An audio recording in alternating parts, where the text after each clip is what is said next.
So we thought it might be fun in the next session to talk to 3 people who are at different levels in the marketing plan and just get their thoughts and experience, what they've learned so far, what the highlights have been so far, so that wherever you are in the marketing plan, maybe you can relate to some of the things that they say and set yourself the goal of moving up to the next level. So I'd like you to help me welcome on stage, firstly as supervisor level, please welcome Bruce Whitfield.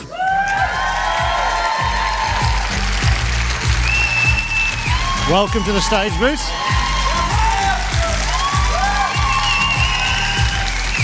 Man, you got some groupies up there, man.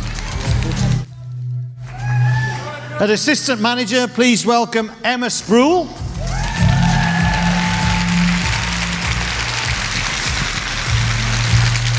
And at the manager level, please welcome Katie Gibbons.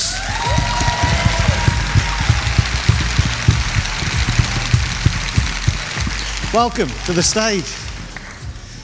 When we were deciding on this slot, I did say that we have a step. You've seen our marketing plan behind it, it's a stair step. I said to Sam, how come you got them in the wrong order? You know, in theory, you should be the manager slot because you're right up there and you ought to be down this end. So we should have vetted the heights, shouldn't we? Welcome to the stage, guys, and congratulations on being supervisor, assistant manager, and manager. And I hope that the coming success days will. Oh, lights, yeah, step forward, sorry. Thank you for that. Can't see your beautiful faces. Bruce, tell us a little bit about your background and how you came to be involved in Forever. So Bruce Whitfield, as you know, come over from South Africa in '99. Background is in marketing and design, and I ran a marketing team for a big manufacturer in the UK for about 8 years, up to 2015. I've been with the company for about close to 17 years in total, and I enjoyed what I did. However, the hours became longer and longer. I was part of the senior management team, which meant that my income was more or less capped, sort of plateaued, and the commutes were becoming longer and longer. Unfortunately, at the end of 2015, after the head office had moved to Newport in Wales, which is a lovely place, but I didn't fancy moving from Surrey down to there. I had an opportunity to step away from that, and it was great because I was seeing less and less of my young family, and it was really annoying me. And also pension was a great worry. I'm sort of getting a bit older, and the pensions were not going to give us a lifestyle after retirement. So last year, a friend, Kirsty, who's part of our team upline, introduced me to the business, and I think I've asked her lots of questions. Which is good.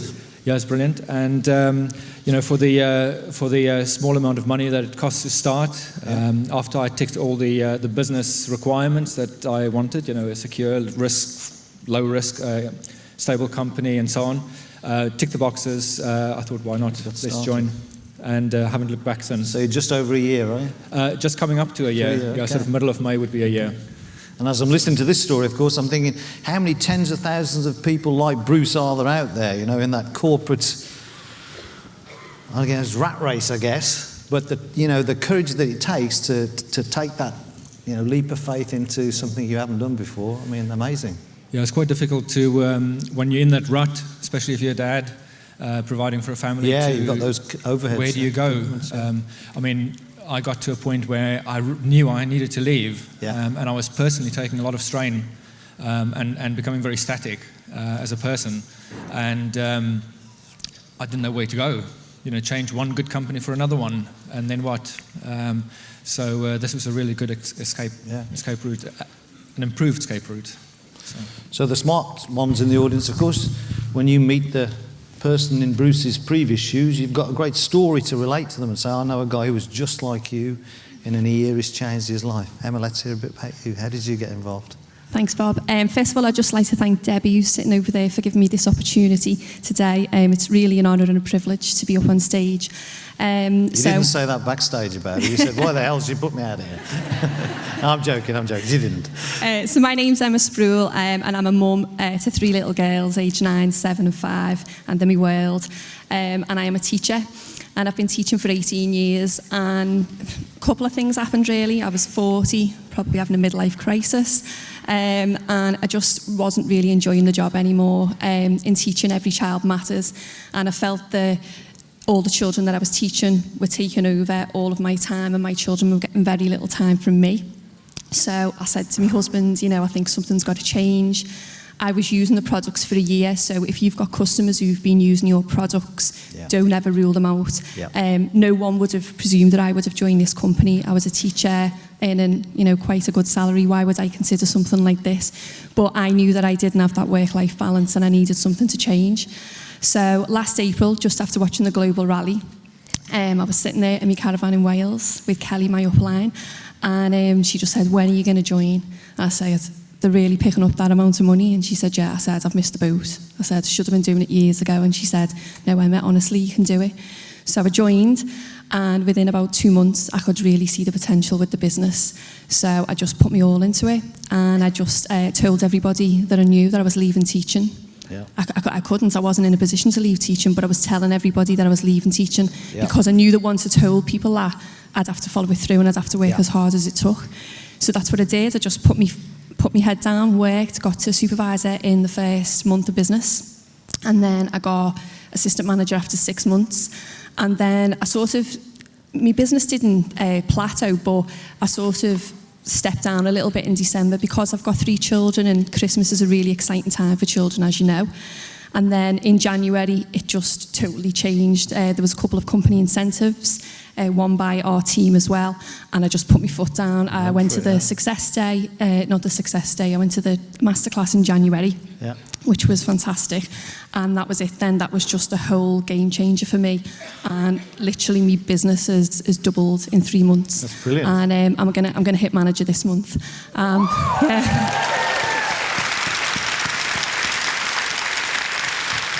Doubled your business in 3 months. Imagine that. If you relate that to your career as a teacher, going into your boss in the teaching world and saying, "Can I double my income in the next 3 months?" Not a chance. Yeah, I mean, my head teacher, she knows what I'm doing, and she just said to me, anytime you want to come back. And I said, "Thanks, I really appreciate that, but, I won't be coming back, not even to do a day of supply. My days in the classroom are finished. I want to be a mum in the playground, picking up my children, rather than being a teacher on duty in the playgrounds." And so I stood on this stage, not this stage, but I stood on Success Stage in December in Birmingham, and I said, I've got 1 foot out the classroom. Well, I've only got 10 weeks left in the classroom now, and I'm really excited. Brilliant. I can't wait. Yeah. One of the things I really applaud you for in that little story you've told is having the courage to tell people what you're going to do before you've done it.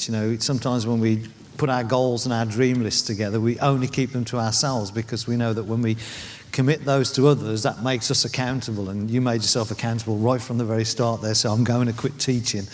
Some of your friends must have thought you were crazy, but... Oh, they all think I'm crazy. They all think I'm stupid. They're like, why am I walking away from a salary, my pension? And they don't realise, they don't see that you're missing out so much on your children. Because we've all been programmed, haven't we, to think that's the only way of doing things. So. And there's so many unhappy teachers. I know there's going to be a big influx when I eventually leave in the summer. So you better leave some, though, because some of us have got kids that need to go to school, so be careful.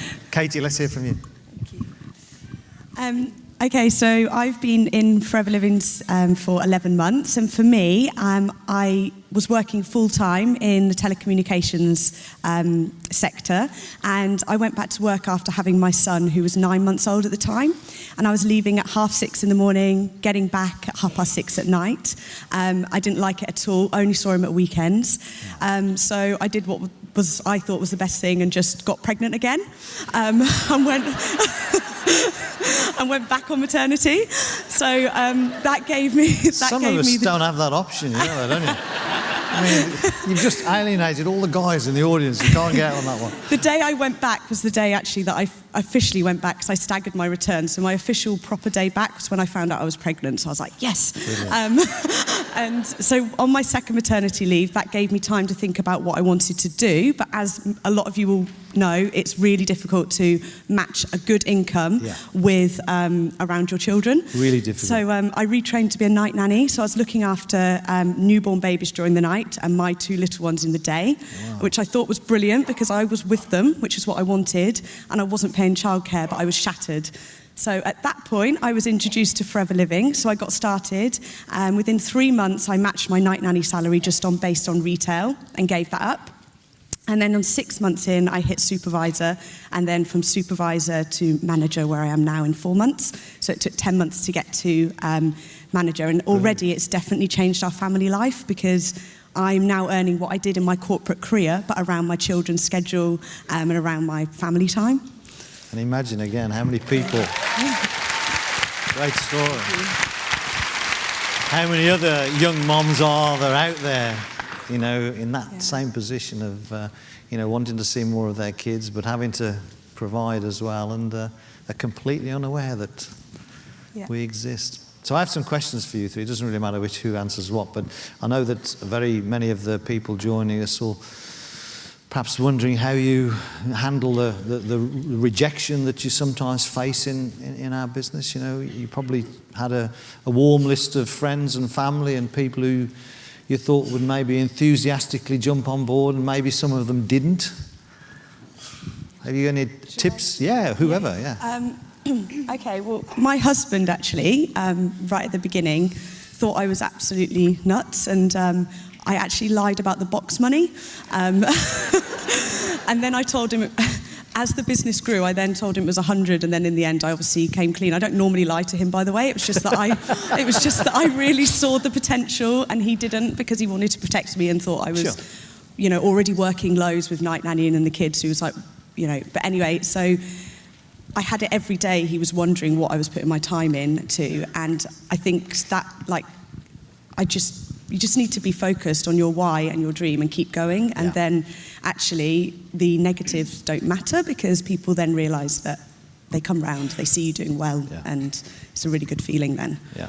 Sometimes I think people around you are also sometimes scared to see you move on. You know, it makes them feel uncomfortable. It's a good story. Anybody add anything to that? Handling the no and the rejection.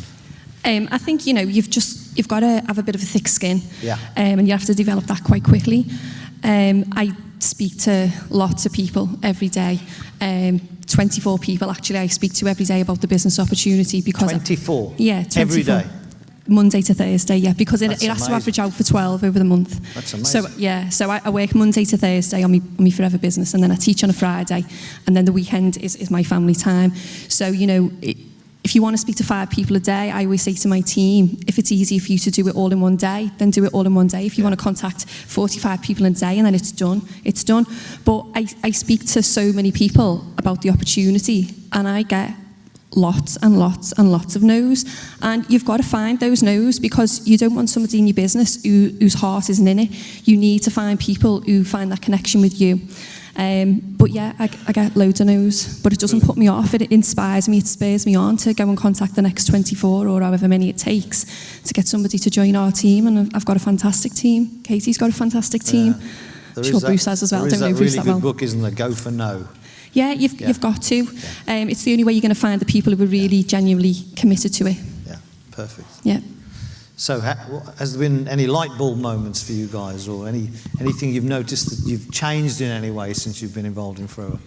Well, for me, the personal journey has been absolutely incredible. I think I've developed more as a person over the last number of months than the previous sort of 10 years in corporate life. But I had a really big light bulb moment at the QLS weekend in January. And long story short, I made a commitment to myself to never say no again.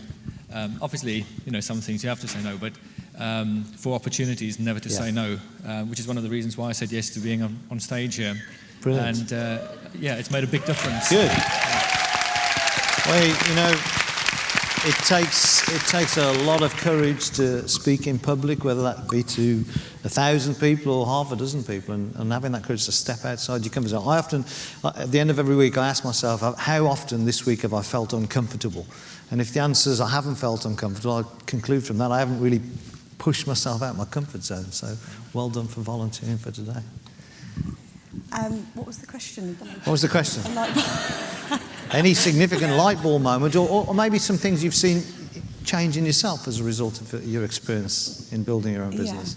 Yeah. Okay, so when I first started my business 11 months ago, I was actually very, very anxious and didn't even answer the phone to friends sometimes. I just had some kind of weird fear about the phone. And so I've massively changed. I'm now speaking on stage. So yeah, exactly. And I answer my phone always. And yeah, I think a light bulb moment for me to step out my comfort zone and grow was actually the very first success day that I went to, which was 2 weeks into my business. And I saw it just pop up in our team group. And I went along on my own. I didn't know any of the team. And I met Zara Willis there, and she's helped me loads. But yeah, so at that point, I was completely blown away and realised that, well, basically I decided to stop buying lottery tickets and scratch cards and just build a massive, I was going to swear then, but a massive business instead. So yeah, definitely success day for a light bulb moment, I would say. Your friends and family, have they commented on how much more confident you are now? They've seen that change too? Yeah, so my husband saw a live video that I did into the team page, letting all my team know that I'd reached manager and thanking them for how amazing they are and everything. And he was literally silent watching it. And then afterwards he just went, wow. Whoa, who is that person? Brilliant. Yeah. Brilliant, well done. Emma? Mine was, you know, when you get your boxes, when all your orders come and there's always like a little flyer in it. So back in September, there was the sponsoring incentive. So it used to come, there was a picture of like New York on it, and I just used to put it to the side. And Rachel in my team, she kept saying to me, Emma, what are those flyers? I said, oh, it's this incentive. I said, we'll never do it. Just carry on with what you do, and you're doing fine. And then it was November, and I opened up my email. It was off forever, and it said, congratulations, you've won level 2. So I was like, what's all this about? So I messaged Debbie. Whenever I don't know anything, I just messaged Debbie. So I said, Debbie, I've got this email. She said, oh, you must have won something off the company. It'll be the incentive, the sponsor. And I said, well, if I've won it, Rachel must have won it because her team's as big as mine. So I phoned Rachel, she was in work. I said, Rachel, check your emails. She's like, well, what is it? I said, just open your emails. She was like, I've got this email, level 1. I've won a luxury spa. I was like, you are joking. She was like, no. I said, I've won this level 2. I don't even know what it is. So anyway, I emailed head office and I just said, hey, can you just let me know like what the prize is? Thinking, well, it'll probably be like a weekend away or something. She said, £1,000 gift voucher for Selfridges. I was like, you are joking. She was like, no. I was like, oh my God, phone Steve. I was like, Steve, you're not going to believe it. I've won £1,000.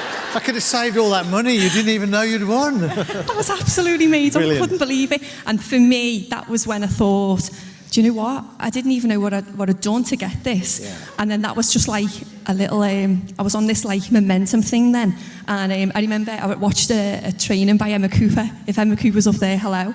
And well, there was all reserved seating for her, which I tried to sit on before, and I should have been down here. So Emma Cooper always says, go for every incentive. Yeah. And that was it. When I won that one, I'm very competitive and very driven, so this business is perfect for me. And then it's just gone on. I did the 5cc qualifier in December, and then I did, you know when you go to Success Day and they have the selfie competitions? Do you know what I'm talking about? Yeah, I've won it twice.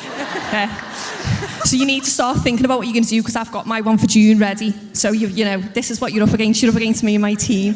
So we've won that twice. And what we do with them, when we get the hotel and the Success Days tickets, we give the prize to whoever was in the photograph. They get the hotel.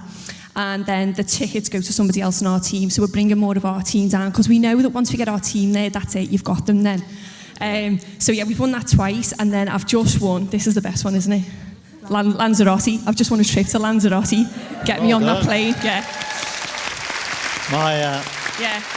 So yeah, it's just brilliant. I just love it. So go for every incentive. Yeah, go for every incentive, because you know what? What's the worst that can happen? If you don't get it, your business is still going to go forward. Yeah. So why not go for them? That's absolutely true. And of course, the other significant point here is, even if you don't really want or need the prize, the fact that you've qualified shows other people in your team that it's possible. That's it. You know, you lead from the front in your team, and if you're winning things, you know, it just inspires them and motivates them, because they're thinking, well, it's not all big people in Forever who are winning these things. There are normal people just like me, been in the business for less than a year, and look at all of the things that I've won. Yeah. So, yeah, and it's good for your social media as well. Well done to all of you. I mean, you've all been in the business a year or less.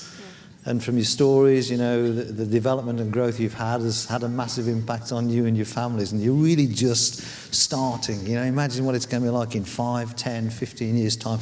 Not just in your own personal development, but all the people that you will have helped along the way as a result of you having the courage to step outside of your comfort zone. Please give it up for Bruce, Emma and Katie.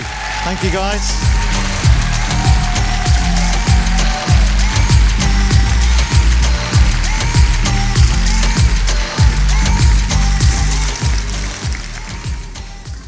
Interesting, yeah? You know, I remember a phrase that Diana Page uses very often, and I think it's so true, and that is we are more alike than different. You know, when you listen to the stories of other people, there might be some variations in it, but we all face the same fears, doubts, and challenges, and we get knocked down sometimes along the way, and it's not the number of times we get knocked down, it's the way we respond to that, getting back up again. And they were three great examples of people who are now so focused on changing the lives of others. I know that we're going to see them in the coming months and years come across our stage being recognised at all sorts of levels.